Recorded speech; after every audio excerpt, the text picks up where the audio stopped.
Good morning everyone.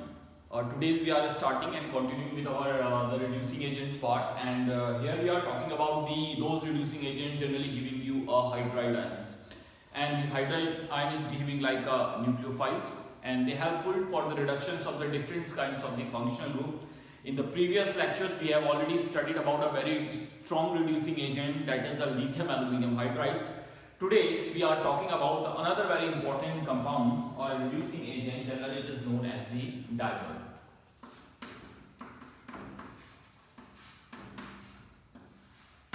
What is the full form of the dimer? The dimer is generally known as the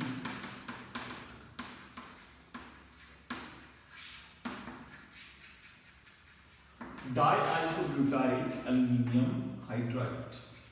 Okay. Sometimes in your examination they are giving you such type of return base or matter, the dibols. Actually it's a formula, is diisobutyl aluminum hydride. So one hydrogen is there, and if you know very well, if any hydrogens is attached to the metals is always carrying a negative charge, and if it is removing by just if you want to remove from this aluminium, so it's taking its own electrons due to the electropositive nature of aluminium have tendency to donate its electron, and hydrogen removing in the form of negative. So that is the isobutyl groups, bulky group is here. So that is the proper structures of the diisobutyl aluminum hydride. Sometimes the another way to show the such kind of the reagent is diisobutyl. 2-isobutyl group is here, so that is diisobutyl, and here we are writing aluminum and hydride. So don't be confused if in your examinations they are mentioning diisobutyl in way and in such a way, or they are able to write their conditions. That reaction is take place in a different polar mediums or non-polar mediums. Generally here we are taking anhexanes, okay, they kind of the solvent, because the lots of reaction is take place in your which environment? Organic environments. So today we are working on the structure. But what happened? You know very well the aluminiums have one vacant orbital also, and aluminiums is belong to boron family. So these diisobutyl aluminum hydride is behaving like to be a diboron, or we say like to be a BH3. Okay, you are studying about the NaBH4, it's showing the same. They also have a vacant orbitals. So you know the BH3 is not to be a stable compounds. It always is stable in their dimer form, that is B2H6. And you know very well about the B2H6 in case of inorganic chemistry, it is capable to form a dimer, and this is known as a banana bond. The unfilled p orbital is combined with the filled p orbitals, and one electron shared by the 2 boron and 1 hydrogen, that is known as a 3-centered 2 electron. Okay. Same thing also happens here. The diisobutyl aluminum hydride generally available in its cyclic forms or dimer form. How it is formed? See. So here the one hydride is capable to collapse with the another one. Suppose this one is the first structure of diisobutyl aluminum hydride. Okay, that one is H. This bonds is made up of 2 electrons and 1 vacant orbital is here. Okay, the same as well as if you are taking the another aluminium is also here. The 1 vacant orbital is here. It's shared its electron with this hydrogen. Here the hydrogen is here having the 2 electrons. It is another isobutyl compounds. So look at here. It is a dimer. That this vacant orbitals of p orbital is sharing this bonding electron. So this is 3-centered 2 electron. So 2 electron is shared by the 3 elements. That why it is known as a 3-centered 2 electron bonds. Same as well as is here 3-centered 2 electron. But these bonds are not to be a permanent bond. When they dissolve in any solvent or just providing a higher amount of it, they easily decompose and available for your chemical reaction.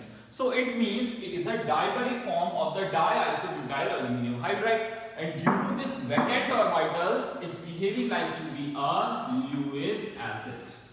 So due to the availability of the vacant orbital in case of this aluminium, they behaving like to be a Lewis acids. Okay. So but when they providing you a hydrogen negative charge, so they're behaving like a good nucleophile. But it's a positive charge, so it's behaving like a good electrophile is also after donating hydride ion. So that one is the structures of the diisobutyl's aluminium hydride. Its reaction is take place generally 78 degrees Celsius in the presence of non-polar solvent like to be an hexane. The diol is also a very important compound and is helpful to reduce the different kinds of functional group. Which kind of the functional group? It is capable to convert nitrile into aldehyde. Nitrile, you know, cyanide groups is capable to convert into the aldehyde groups. Okay, that is also here is also capable to convert cyclic ester, you know, generally is known as the lactones, or acyclic ester into lactols, or we say convert into alcohols or aldehydes.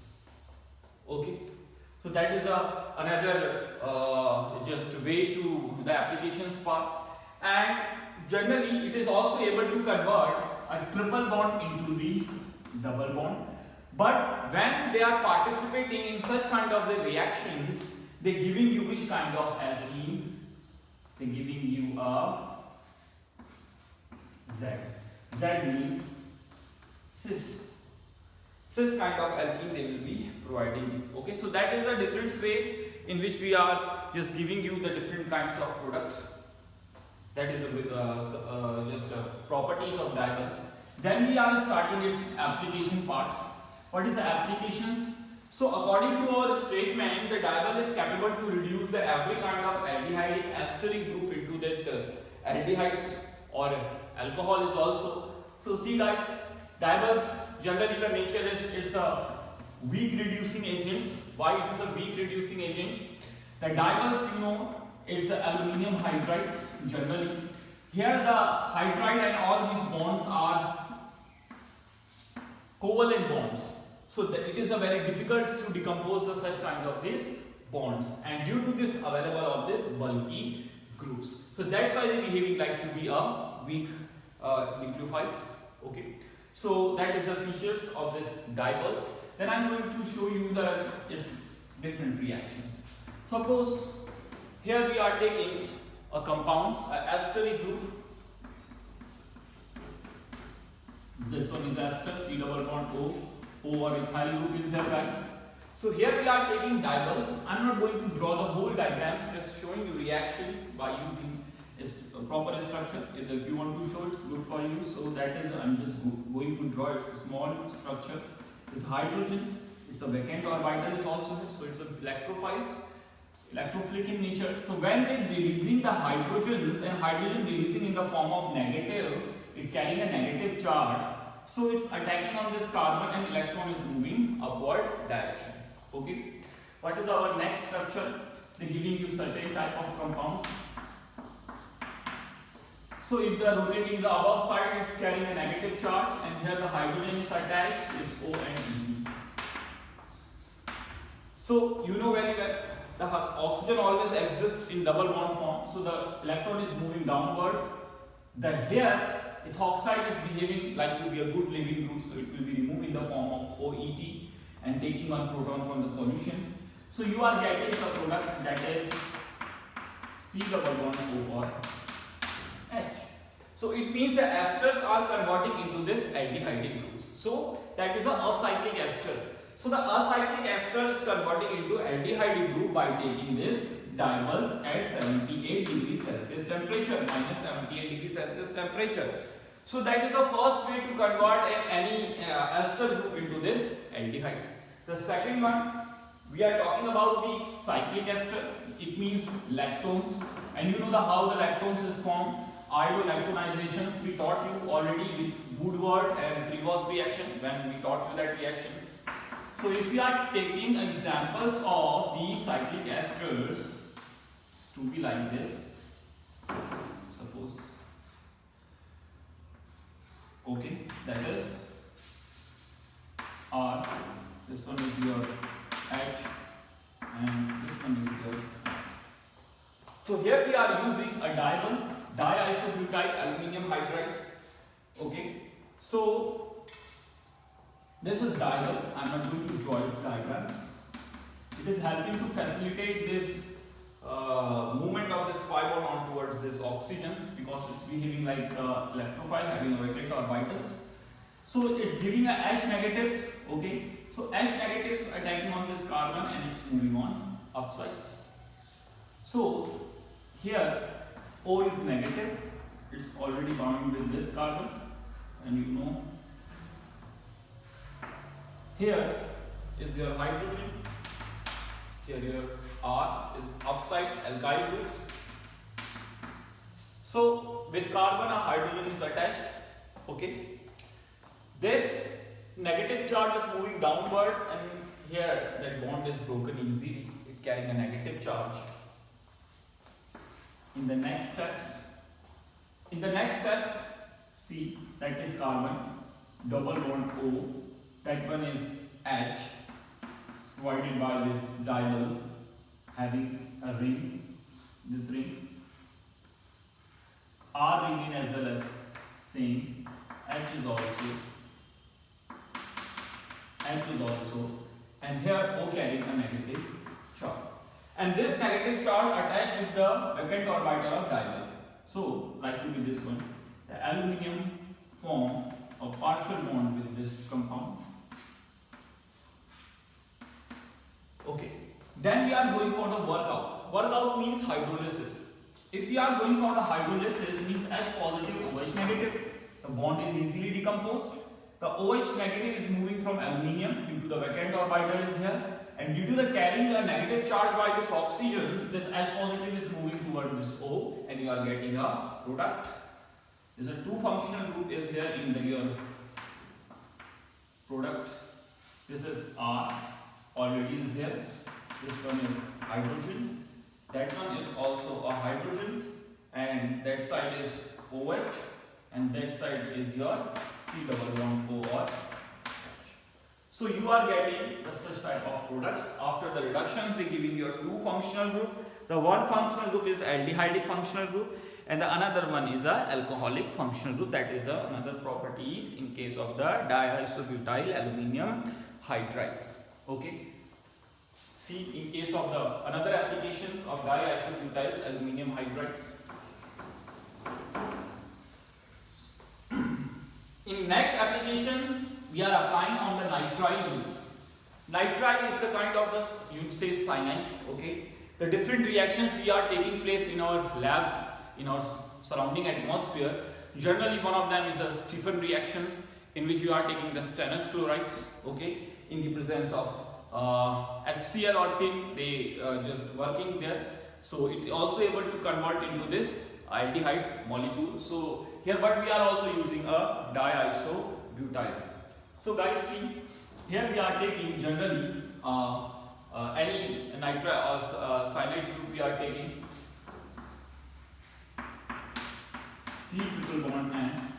If the reaction is take place with the help of diisobutyl aluminum hydride at 70 degrees Celsius temperature, minus 70 degrees Celsius. So at that time we giving you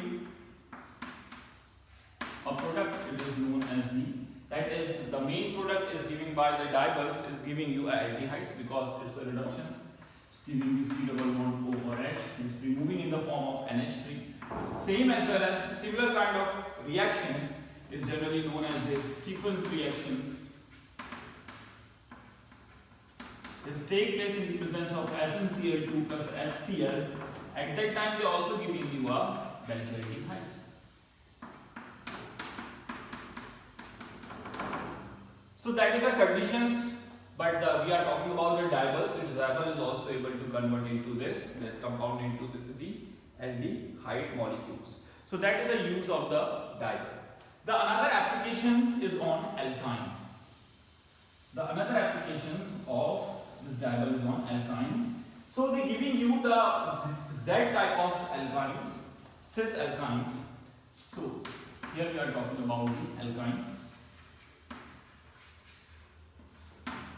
So we are talking about the 4 octines. 4 octines. So here this C triple bond. So 1, 2, 3, 4, 5, 6, 7, 8. Okay, guys. So here the reaction is take place in the presence of diol at minus 70 degrees Celsius, and we are taking hexane and hexane as a solvent.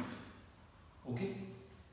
So here the compound is decomposed and the double bond is providing the hydrogens, and here the triple bond is converting into this double bonds. It giving you the such kind of product. That is 4 octane. That is 4 octene.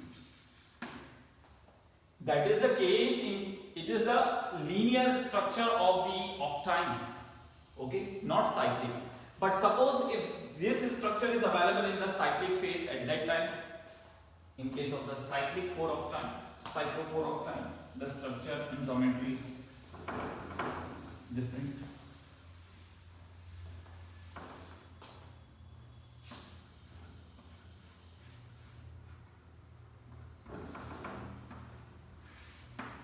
So this one 1, 2, 3, 4, 5, 6, 7, 8.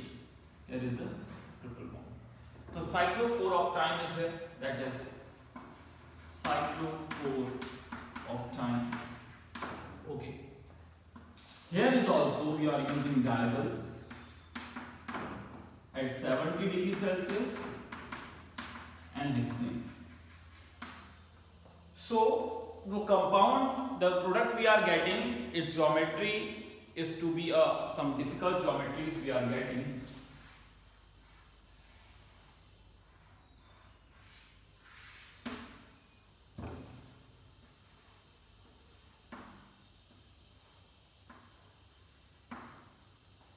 This one. So we are getting that one structure. This is a trans-cyclooctene. That is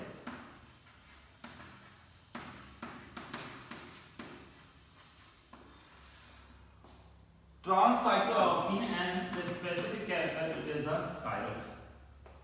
So if you are just using the cyclo 4 octanes in the presence of the diols and temperature is 70 and you are using N-hexane, so you are getting trans-cyclooctenes. So that is the difference in case of the cyclic and acyclic alkynes. Okay, and you have already seen in case of the conversions. So these are the common features of these compounds in which we are converting into triple bond into double bond and nitride group into aldehyde groups, as well as in the first one converting a cyclic and cyclic ester into this another type of compounds, and they are showing you the different kinds of reaction is also. One more reaction is also here.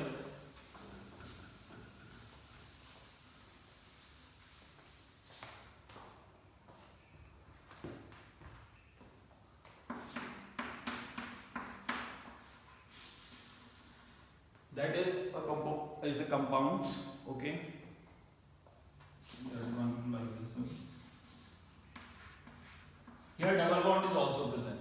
So here the double bond is also present, is showing you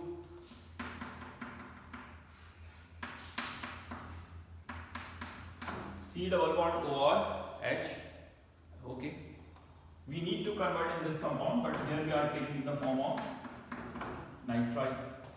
So in that compound is also, if you are taking the diol, okay. So what happened? The diol is not affecting C double bond, is generally affecting to the cyanide groups, giving you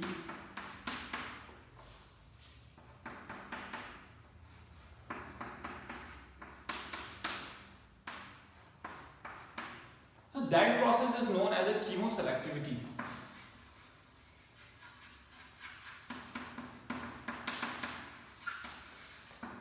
Chemoselectivity means if you are having a two and more kind of the functional group and you are using a certain kind of the reducing agents, is only able to affect the only one functional group, not affecting to the another functional group in the given reaction. So that reaction is known as a chemoselectivity. So it means This dimer is also behaving like to be a sometime like lithium aluminum hydride. Like to be lithium aluminum hydride, we taught you already. They are affecting double bond at that time when the double bond is conjugation with the phenyl ring. Okay, in case of lithium aluminum hydride. Same as well as if the double bond is conjugation with the any rings, okay, or double bond is available, so they are not affected by the cyanide group. Okay, thank you.